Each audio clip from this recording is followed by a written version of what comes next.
जय हिंद दोस्तों, कैसे हो आप सभी। मैं प्रीति सिंह स्वागत करती हूँ आप सभी का अपने नए चैनल ईपीएस पर। दोस्तों, कल के लिए माफी चाहती हूँ, क्लास नहीं ले पाई, उसका भी कारण है। अगर कारण को जानना है तो मेरा जाके व्लॉग देखें, आपको सब क्लियर हो जाएगा। तो बिना समय बर्बाद किए शुरू करते हैं राजनीति विज्ञान के 25 अति महत्वपूर्ण प्रश्न। फर्स्ट है, नैतिकता को राजनीति से किसने अलग किया। क्या पूछते हैं एग्जाम में, कैसे बन सकता है क्वेश्चन कि निम्न में से, क्वेश्चन ऐसे बनेगा, निम्न में से नैतिकता को राजनीति से किसने अलग किया। तो आप लोगों को याद रखना है मैकियावेली ने। किसने किया? मैकियावेली ने। इसके बारे में 2-4 एक्स्ट्रा इन्फॉर्मेशन देने जा रही हूँ, ध्यान से सुनना और हो सके तो नोट भी कर लेना। मैकियावेली ने पावर की बात की थी। अगर आए ना पावर की बात किसने की थी, तो ये भी मैकियावेली ने की थी। और मैकियावेली की ना एक बहुत अच्छी स्टेटमेंट आती है एग्जाम में, वो क्या है वो बताने जा रही हूँ। मैकियावेली ने कहा था कि एक राजा के उसने गुण बताए थे। मैकियावेली कहते हैं कि एक राजा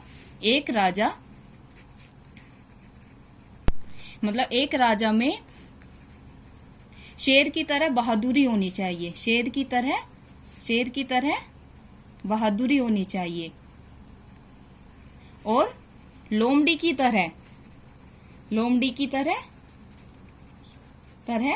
क्या होनी चाहिए? चालाकी। इन्होंने ऐसा पूछते हैं कि ये स्टेटमेंट किसने दी कि एक राजा में शेर की तरह बहादुरी और लोमड़ी की तरह चालाकी होती है या होनी चाहिए। ये स्टेटमेंट किसने कही थी? तो आपको याद रखना है मैकियावेली ने। मतलब इसका तात्पर्य ये है कि जो एक राजा होता है उसको शेर की तरह बहादुर होना चाहिए, क्योंकि बहादुर नहीं होगा तो अपने जो उसका जो भी एरिया है, जो भी उसका प्रशासन है, उसको नहीं संभाल पाएगा। और लोमड़ी की तरह चालाकी होनी चाहिए, मतलब जो अदर उसकी टेरिटरीज होती है, उसके अंदर किससे कैसे मेल मिलाप करके अपने मतलब काम निकालना है, तो उसको लोमड़ी की तरह चालाकी आनी चाहिए। चलो मूव करते हैं सेकंड क्वेश्चन पर। सेकंड क्वेश्चन है, राजनीति मानव समुदाय द्वारा अपनी समस्याओं से निपटने की प्रक्रिया है, यह किसने कहा। देखो दोस्तों, स्टेटमेंट से ना यूजीसी में बहुत सारे क्वेश्चन बनते हैं। अगर यकीन नहीं आप लोग अभी एग्जाम देंगे तो आप देख लेंगे, ठीक है। तो स्टेटमेंट बन के ऐसे आएगा, राजनीति मानव समुदाय द्वारा अपनी समस्याओं से निपटने की प्रक्रिया है, यह किसने कहा था। तो आपको याद रखना है हैरोल्ड लासवेल। कौन? हैरोल्ड लासवेल ने ये स्टेटमेंट दी थी, ठीक है। ये हो गया 2 क्वेश्चन। मूव करते हैं क्वेश्चन नंबर 3 पे, जो कि है अहिंसात्मक निष्क्रिय। या तो ऐसे आएगा, अहिंसात्मक प्रतिरोध सिद्धांत के जनक कौन है, या फिर ऐसे पूछ सकते हैं, अहिंसात्मक निष्क्रिय प्रतिरोध सिद्धांत के जनक कौन है। तो अगर निष्क्रिय प्रतिरोध आए या अहिंसात्मक निष्क्रिय प्रतिरोध आए, तो इसका आपको याद रखना है, इसके जनक थे अरविंद घोष। गांधी जी मत समझ लेना, कहीं अहिंसा है और गांधी जी ऑप्शन में तो लगा के आ जाओ गांधी जी नहीं। अहिंसात्मक निष्क्रिय प्रतिरोध सिद्धांत के जनक पूछे ना तो आपको याद रखना है अरविंद घोष। देखो दोस्तों, क्वेश्चन को ना बहुत अच्छे से पढ़ना है। कई बार क्या होता है ना, अहिंसा आया और पता होता है कि वही अहिंसा की बात तो गांधी जी ने करी है, तो लगाया है गांधी, तो गलती होना है। तो उसको ना बहुत अच्छे से पढ़ना है आपको क्वेश्चन। और संभावना होती है, जो इजी क्वेश्चन होते हैं ना उसमें ज्यादा गलतियां होने की संभावना होती है, क्योंकि जो हार्ड क्वेश्चन होते हैं उनको हम 2-3 बार पढ़ लेते हैं, लेकिन जो इजी होते हैं ना ऑप्शन देके और लगा देते हैं। तो जो इजी होते हैं ना, मैं कहती हूँ उसको 2-3 बार पढ़ो, और जो थोड़े टफ होते हैं उसको 2 बार भी करोगे ना तो भी चलेगा। अब ये निष्क्रिय प्रतिरोध जो है, इससे तात्पर्य क्या है। ये जो निष्क्रिय प्रतिरोध है, इससे पूछ सकते हैं इससे तात्पर्य क्या है। तो इससे तात्पर्य किसी अहिंसात्मक आंदोलन से नहीं है। ये मत लेना कि निष्क्रिय प्रतिरोध है तो अहिंसात्मक आंदोलन है, ये इसका इससे कोई भी ऐसा संबंध नहीं है। फोर्थ क्वेश्चन ऐसे आएगा, ये जो है ना सप्तांग, संरक्षण का सिद्धांत, अहिंसात्मक विरोध, सत्याग्रह, इनको आगे पीछे दे देंगे। मतलब जैसे संरक्षण का सिद्धांत है ये फर्स्ट पे दे दिया, अहिंसात्मक विरोध है ये सेकंड पे दे दिया, सत्याग्रह ये थर्ड पे दे दिया, और सप्तांग दे दिया फोर्थ पे। तो आपको ना इसके में सीक्वेंस से लगाना है कि कौन सा पहले अस्तित्व में आया, मतलब किसका निर्माण पहले हुआ। तो पहले आया था सप्तांग थ्योरी पहले आई थी, जो कि कौटिल्य जी ने दी थी। चाणक्य, जिन्हें हम चाणक्य भी कहते हैं। फिर आया था संरक्षण का सिद्धांत, फिर आया था अहिंसात्मक विरोध का, जो ये गांधी जी का है। और सत्याग्रह तो आप लोगों को पता होगा, ये भी गांधी जी का है, लेकिन सत्याग्रह से पहले उन्होंने अहिंसात्मक विरोध किया था, फिर सत्याग्रह लाए थे वो। तो ये आपको सीक्वेंस में लगाने को आएंगे, ठीक है। अभी हो गया 4 क्वेश्चन कंप्लीट। मूव करते हैं 5th क्वेश्चन पे। इसमें मिलान के क्वेश्चन, जैसे मैंने अपनी पहली भी वीडियो में बताया, मिलान के क्वेश्चन बहुत आते हैं और बहुत इजी होते हैं। इसमें क्या होता है, अगर कई बार तो एक से ही निकल जाता है। एक से कैसे निकलता है, जैसे ये है पावर को आपको पता है कि पावर की बात अभी मैंने फर्स्ट क्वेश्चन में भी आई थिंक, हाँ, फर्स्ट क्वेश्चन में ही आपको बताया। पावर की बात किसने की थी, मैकियावेली ने। तो आपको याद रखना है कि पावर की बात मैकियावेली ने की थी। तो जैसे पावर है ना, पावर का आपको पता चल गया मैकियावेली, तो आप ना ऑप्शंस पे जाओ। ये जो ऑप्शंस के होते हैं ना, देखने में ही बड़े लगते हैं, लेकिन इनको सॉल्व करना उतना इजी होता है। इसमें आपको एक नहीं, अगर एक से नहीं तो हद से हद 2 से निकल जाते हैं।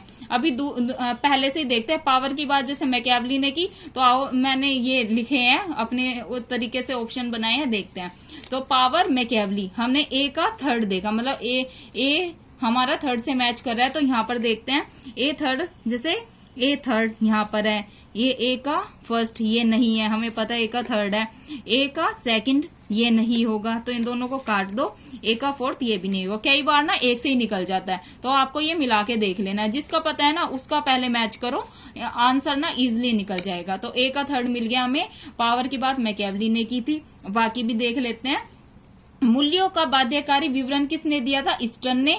और ये प्रिजन डायरी, मैंने पिछली वीडियो में भी पॉलिटिकल साइंस की इस बुक के बारे में बात की थी। प्रिजन डायरी है जो ये लिखी थी ग्रामशी ने, ग्रामशी ये लिखी थी ग्रामशी, ये लिखी थी ग्रामशी ने, ठीक है। आपको याद रखना है प्रिजन डायरी किसने लिखी थी, ग्रामशी ने। और ये है, जैसे अगर इन 3 का तो पता ही होता है, अगर इसका नहीं भी पता ना, फिर भी बता देती हूँ। इंटरनल कॉन्सिक्वेंसेस, इसकी बात की थी ग्रीन ने। तो आपको इसका भी ध्यान रखना है, क्योंकि एग्जाम में कैसे पूछ ले, तो हमें सारी स्टेटमेंट्स का पता होना चाहिए सूची में मिलाने के लिए। सूची वाले क्वेश्चन बहुत इजी होते हैं, तो आपको इनको छोड़ के नहीं आना है। 1-2 से ये आंसर निकल जाते हैं। मूव करते हैं 6th क्वेश्चन पे। ये भी मैंने मिलान वाला ही बनाया है, जैसे सूची फर्स्ट और सूची सेकंड। इसमें पूछेंगे एक तरफ, जैसे बुक के या कोई भी स्टेटमेंट है, ऐसे आ जाते हैं। तो जैसे ऑगस्टाइन है, इसका क्या है, टू सोवर्ड। माओ ने कौन सी बुक लिखी थी, लेट 100 फ्लावर्स ब्लूम। माओ की कौन सी है, लेट 100 फ्लावर्स, मतलब याद रखना 100 फ्लावर्स ब्लूम, ऐसे 100 फ्लावर्स ब्लूम किसने लिखी या इसकी बात किसने की थी, तो याद रखना माओ ने। एम एन रॉय ने कॉलोनियल थीसिस, इन्होंने कॉलोनियल थीसिस लिखी थी। और अरविंदो की याद रखना इन्वॉल्यूएशन, ठीक है। ये 4 बुक्स हैं, सूची से पूछे जाते हैं। तो ये सूची का दूसरा, मतलब 6th क्वेश्चन भी मैंने सूची से बनाया। मूव करते हैं 7th क्वेश्चन पे। ये है किस देश में, ये नागरिकता से काफी क्वेश्चन बनते हैं, प्रीवियस ईयर में भी देख सकते हैं, मैंने देखे हैं। इसमें दोहरी नागरिकता, एकेरी नागरिकता और ये राजनीतिक दल से काफी क्वेश्चन बन रहे हैं, तो ये कराने जा रही हूँ। ये क्वेश्चन नंबर 7 बनेगा, किस देश में दोहरी, मतलब डुअल सिटीजनशिप के साथ सरकार का संघीय रूप है। क्या है क्वेश्चन, किस देश में दोहरी नागरिकता के साथ सरकार का संघीय रूप। संघीय रूप तो आप सभी को पता होगा, संघीय रूप में क्या आता है, संघ भी, जहाँ पर संघ भी होता है और राज्य भी होता है। जहाँ पर मतलब संघ का अपना संविधान होता है, राज्य का अपना। ये ऐसा कहाँ पर है, ये है अपना मतलब यूएसए में। वहां पर संघीय व्यवस्था पाई जाती है। संघ का अपना संविधान है और राज्य का अपना संविधान, तो संघीय व्यवस्था यही होती है। और संघीय शासन प्रणाली के अंतर्गत क्या होता है, राज्यों को पर्याप्त स्वायत्तता दी जाती है, मतलब उनका अपना संविधान होता है, तो वो आजाद होते हैं एक तरीके से। ये देखो, जैसे मैंने लिखा भी है, राज्यों के अपने, यूएसए में राज्यों के अपने पृथक मतलब अलग अलग क्या होते हैं, संविधान है। मूव करते हैं 8th क्वेश्चन पे।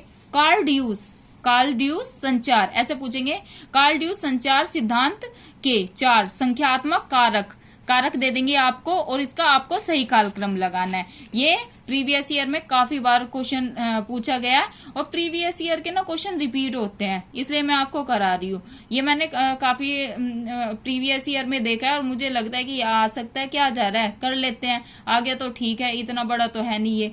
तो इसमें बताने जा रही हूँ कि इसको आप कैसे याद रख सकते हैं। 4 है इसके, 4 को क्रम से लगाने को ही आएगा, आगे पीछे दे देंगे, जैसे लीड को पहले दे देंगे, फिर गेन, फिर लैग, तो आपको ना इसको सीक्वेंस में लगाना है। तो पहले क्या आता है, लोड, लोड कि भाई लोड उठा रहे हैं, भार है ना, हिंदी में भार हो गया। लोड, लैग, गेन, जो ये गेन है ना, जी से स्टार्ट हो रहा है, ये थर्ड पे आएगा, और फिर लीड, ये 3 तो एल से ही स्टार्ट है, लोड, लैग, गेन, लीड, तो लीड से पहले गेन आएगा। तो आपको ये सीक्वेंस याद रखने हैं, लोड, लैग, गेन, लीड। ये कार्ल ड्यूस के ना 4 सिद्धांत पूछते हैं, तो इस पे JRF लिख लेते हैं, ये महत्वपूर्ण है, पूछ सकते हैं दोबारा भी। कार्ल ड्यूस संचार सिद्धांत के 4 कारक सीक्वेंस में ही आएंगे, आगे पीछे दे देंगे, आपको इसको सीक्वेंस में लगाना है। कैसे, लोड, लैग, गेन, लीड। हमारे 8 क्वेश्चन कंप्लीट हो गए। अब आते हैं 9th पे, जो कि है बुक से। ये बुक काफी महत्वपूर्ण हो जाती है। ये है द पॉलिटिकल सिस्टम बुक। ये पूछेंगे द पॉलिटिकल सिस्टम बुक किसने लिखी और कब लिखी, डेट भी पूछ सकते हैं। द पॉलिटिकल सिस्टम बुक कब लिखी गई थी, आपको याद रखना है 1953 में। और किसने लिखी थी, डेविड ईस्टन ने। किसने लिखी थी, डेविड ईस्टन ने। अब क्वेश्चन 10 है, इंडियन कॉन्स्टिट्यूशन मतलब भारतीय संविधान में अंतरराष्ट्रीय शांति एवं सुरक्षा का उल्लेख किसमें है। तो ऑप्शन दे देंगे, FR मतलब फंडामेंटल राइट में है, प्रस्तावना में है, DPSP में है, ऐसे करके आपको ऑप्शन दे देंगे। तो आपको याद रखना है कि भारतीय संविधान में अंतर्राष्ट्रीय शांति एवं सुरक्षा का उल्लेख DPSP मतलब कि राज्य के नीति निर्देशक तत्वों में ये बात की गई है। DPSP हमारे कहां से कहां तक है, 36 से लेकर 51 तक, 51 तक। और ये DPSP का मतलब कौन से भाग में आता है, ये 4th भाग में इसका वर्णन है DPSP का, 36 से 51। अब अंतर्राष्ट्रीय शांति एवं सुरक्षा, इसका आर्टिकल भी पूछ सकते हैं, तो इसका आर्टिकल है 51। कौन सा आर्टिकल है, 51 में अंतर्राष्ट्रीय शांति एवं सुरक्षा का जिक्र हुआ है। अब मूव करते हैं अपने 11th क्वेश्चन पे, जो कि है, ये भी मैंने सूची से ही बनाया है क्योंकि सूची से काफी क्वेश्चन आते हैं। तो ये है राजनीतिक संप्रेषण। राजनीतिक संप्रेषण की बात किसने की थी, कार्ल ड्यूस, जिसके अभी हमने 4 संचार देखे, लोड, लैग, लीग वाले। और फिर दूसरा है निर्भरता। निर्भरता की बात किसने की थी, ए जी फ्रैंक। जनता का मस्तिष्क, इसकी बात किसने की थी, रॉबर्ट मिशेल ने। 4th है 3 स्तरों पर राजनीतिक विकास के चिन्ह, इसकी बात की थी लुइजन पाई। मैंने मैथ वाला बना दिया ऐसे करके शॉर्ट में, यह है लुइजन पाई। ऐसे मैंने ऐसे लिखा है, ये सीक्वेंस में आ सकते हैं, जैसे राजनीतिक संप्रेषण, कार्ल ड्यूस यहाँ पर है तो आपको मिलान करने होंगे, आप ऐसे याद भी रख सकते हैं, याद होगा तो मिलान तो कर ही देंगे। अभी मूव करते हैं 13 क्वेश्चन पे, जो कि मैंने ये भी सूची से ही बनाया है। इसमें ना दल से पूछते हैं, जैसे कि भारतीय राष्ट्रीय लोक दल ये कहाँ पर है, TMC ये कहाँ पर है, JDU ये कहाँ पर है, और TRS ये कहाँ पर है। ऐसे आपको मतलब दे देंगे और आपको याद होना चाहिए कि भारतीय राष्ट्रीय लोक दल कहाँ का है, हरियाणा का, हरियाणा को यहाँ डाल देंगे। अगर आपको याद है ना भारतीय राष्ट्रीय लोक दल कहाँ का है, हरियाणा का है, तो फिर तो सीक्वेंस में कैसे भी आ जाओ, आप मिलान कर ही देंगे। इसमें फायदा यही है यार, देखो एक भी पता है ना, कई बार 1 से भी बन जाता है, हद से हद 2 से बनेगा, और ज्यादा ही मुश्किल कर देता है तो 3, चौथे पे तो जाती नहीं है बात, 3 से ही बन जाता है। वैसे जहां तक मैंने आज तक प्रीवियस ईयर सोल्व करे, पेपर दिए हैं, 2 से ही बन जाता है, और कई बार किस्मत अच्छी हुई तो 1 से भी निकल जाता है। तो ये तो पेपर के ऊपर ही डिपेंड करेगा, बस हम बना सकते हैं अपना स्ट्रेटेजी की ऐसे आएंगे तो ऐसे कर लेंगे। अभी मूव करते हैं 14 क्वेश्चन पर, जो कि है, ये बताती हूँ लोकसभा स्पीकर। मैंने कालक्रम से भी एक क्वेश्चन लिया, वो भी बता देती हूँ। ये है लोकसभा स्पीकर कार्य इसका भी कालक्रम पूछेंगे। लोकसभा के स्पीकर से काफी क्वेश्चन बनते हैं। लोकसभा स्पीकर के कार्यों का कालक्रम पूछेंगे कि पहले लोकसभा स्पीकर कौन थे, फिर कौन थे, फिर कौन थे, ऐसे आगे पीछे दे देंगे। संजीव रेड्डी, पीए संगमा, सोमनाथ चटर्जी, तो आपको सीक्वेंस में लगाने हैं। तो लोकसभा स्पीकर की पूरी लिस्ट भी याद कर सकते हैं अब तक जितने रहे हैं, और नहीं तो ये जो मैंने बनाया वो है। जैसे पहले थे हुकम सिंह, फिर थे संजीव रेड्डी, फिर थे पीए संगम, फिर थे सोमनाथ चटर्जी। तो आते 14 क्वेश्चन पर, जो है पीवी नरसिम्हा राव भारत के पीएम बने। ये पीवी नरसिम्हा राव याद है ना आपको कौन है? बताया था पिछली वीडियो में, जाके देख लेना। और इससे बनते ही हैं क्वेश्चन। पीवी नरसिम्हा राव वही थे जिन्होंने लुक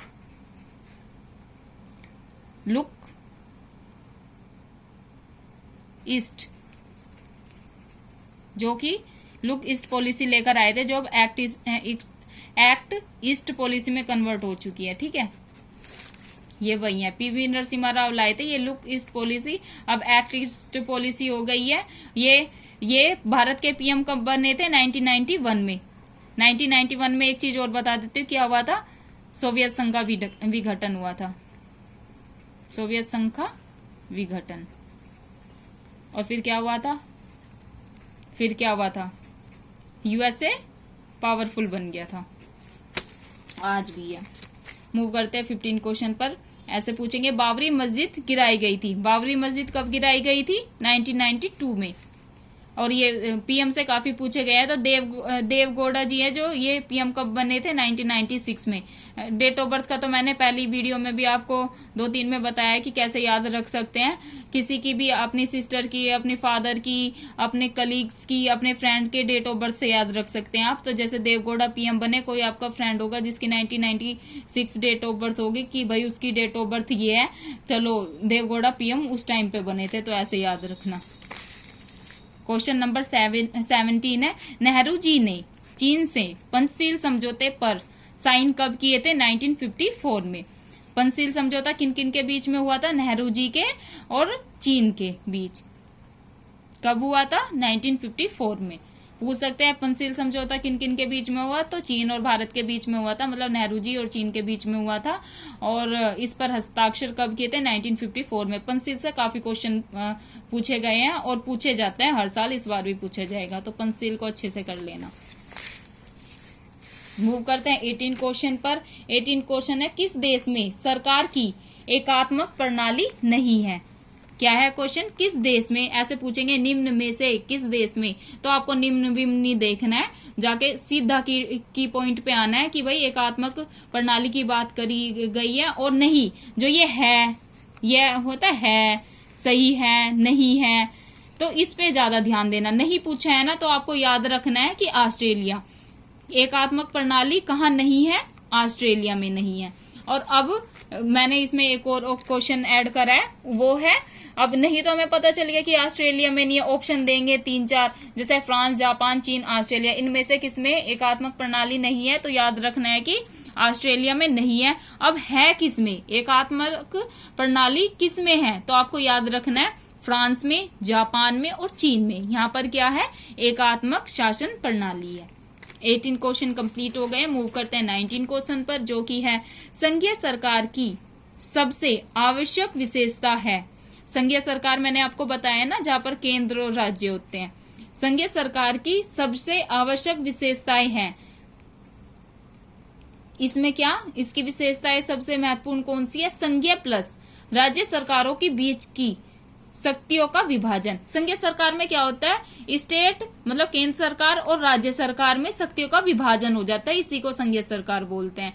जैसे मैंने समझाया डायग्राम के थ्रू, जैसे ये संघ है, ठीक है, ये पूरा सेंट्रल गवर्नमेंट है। इसमें जो ये सरकार है, इसमें केंद्र, कुछ शक्तियां केंद्र में बढ़ गई, कुछ राज्य में। 3 सूची है ना हमारी, जैसे संघ सूची, संघ, राज्य और समवर्ती। जो शक्तियों का विभाजन है ना, वो हो गया केंद्र में और राज्य। केंद्र के पास अपनी अलग पावर है, राज्य के पास अपनी अलग पावर है। तो संघीय का मतलब यही होता है। मूव करते हैं 20 क्वेश्चन पर, जो कि है संसदीय सरकार के अधीन राज्य का मुख्य, संसदीय सरकार के अधीन राज्य का मुखिया क्या होता है? संसदीय सरकार के अधीन राज्य का मुखिया ऐसे दे देंगे, निर्वाचित होता है, नियुक्त होता है। क्वेश्चन कैसे ऐसे दे देंगे ऑप्शन में, निर्वाचित होता है, निर्वाचित, नियुक्त, ऐसे 4 ऑप्शन दे देंगे। तो आपको याद रखना है, याद कर लिया करो ऐसी चीजें, हर एग्जाम में पूछते हैं, जरूरी नहीं ऑप्शन से ही जाओ। तो आपको याद रखना है संसदीय सरकार के अधीन जो राज्य का मुखिया होता है वो क्या होता है? निर्वाचित होता है। अब 21 क्वेश्चन नंबर 21 पे आते हैं। राष्ट्रपति शासन प्रणाली का सार यह है कि ऐसी व्यवस्था में, क्या? राष्ट्रपति शासन प्रणाली का सार यह है कि ऐसी व्यवस्था में क्या होता है? कार्यपालिका विधायिका से स्वतंत्र होती है। आपको याद रखना है जो कार्यपालिका होती है विधायिका से क्या होती है? आजाद होती है। अब आते हैं 22 क्वेश्चन पे, जो कि है संसदीय सरकार की सबसे महत्वपूर्ण विशेषता है। संसदीय सरकार की सबसे महत्वपूर्ण विशेषता है। इसमें आपको 4 ऑप्शन देंगे। ये है विधायिका के प्रति कार्यपालिका का, ये विधायिका स्वतंत्र है, ऐसे में 4 ऑप्शन देंगे। तो आपको याद रखना है संसदीय सरकार की सबसे क्या पूछे? महत्वपूर्ण। तो आपको एकदम ध्यान जानना चाहिए, महत्वपूर्ण विशेषता पूछी है। 4 तो दी होंगी विशेषताएं, वो भी होंगी, लेकिन आपसे पूछे सबसे महत्वपूर्ण। तो आपका ना ध्यान एकदम यही जानना चाहिए कि भाई सबसे महत्वपूर्ण पूछे, एकदम सबसे सॉलिड वाली, तो उसी का आपको आंसर देना है। ठीक है, तो सबसे महत्वपूर्ण विशेषता कौन सी है? विधायिका के प्रति कार्यपालिका की सामूहिक जिम्मेदारी, मतलब कि कलेक्टिव रिस्पॉन्सिबिलिटी। विधायिका के प्रति कार्यपालिका की सामूहिक जिम्मेदारी। मूव करते 23 क्वेश्चन पे, जो कि है एकात्मक प्रणाली का वर्णन। ठीक है, पूछेंगे एकात्मक प्रणाली का वर्णन निम्न में से है। तो यहाँ पर है जहां प्रादेशिक प्रभाग केंद्र सरकार के अधीनस्थ एजेंसी है। मूव करते हैं, ये इतना नहीं मेरे को लग रहा है ऐसा कोई क्वेश्चन बनेगा, तो इसको आप छोड़ भी सकते हैं। मूव करते हैं 24 क्वेश्चन पे, जो कि है सरकार के संसदीय, संसद को अच्छे से करना है, यहाँ से काफी क्वेश्चन बनते हैं तो इसलिए मैंने संसद से ज्यादा बनाए। सरकार के संसदीय स्वरूप की विशेषता है, विशेषताओं से काफी क्वेश्चन बनते हैं। सरकार के संसदीय स्वरूप की विशेषता है, क्या है? राजनीतिक एकरूपता। क्या है? सरकार के संसदीय स्वरूप की विशेषता है, आंसर राजनीतिक एकरूपता। अब चलते हैं आज की वीडियो के अपने लास्ट क्वेश्चन पे, जो कि है 25। ये है संसदीय सरकार बिना के काम नहीं कर सकती। ऐसे पूछेंगे निम्न में से संसदीय सरकार के बिना काम नहीं कर सकती। किसके बिना नहीं कर सकती? ये तो हम सभी को पता है, पॉलिटिकल पार्टीज। अगर पॉलिटिकल पार्टीज नहीं होंगी तो सरकार, संसदीय सरकार काम नहीं कर सकती।